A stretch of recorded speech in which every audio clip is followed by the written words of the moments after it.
50 ஆண்டுகளாக ஒரே தொகுதியில் எம்எல்ஏவாக இருப்பதை கேட்டு மத்திய அமைச்சர் ராஜ்நாத் சிங் ஆச்சரியமடைந்ததாக அமைச்சர் துரைமுருகன் தெரிவித்தார்.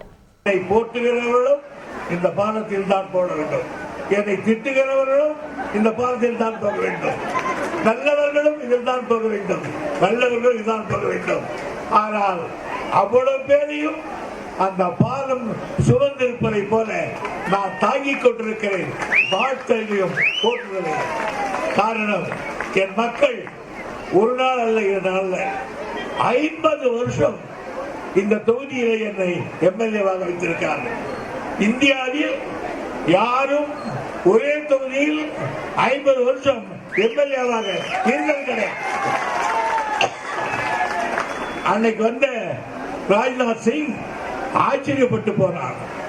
ஒரே தொகுதியா என்று கேட்டார்.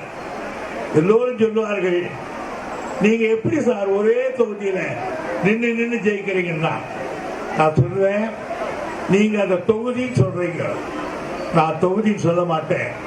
என்னுடைய திருக்கோயில் தான் காட்பாடி என்று சொல்றேன். என் வாக்காளர் மக்கள் தான் எனக்கு கடவுள்.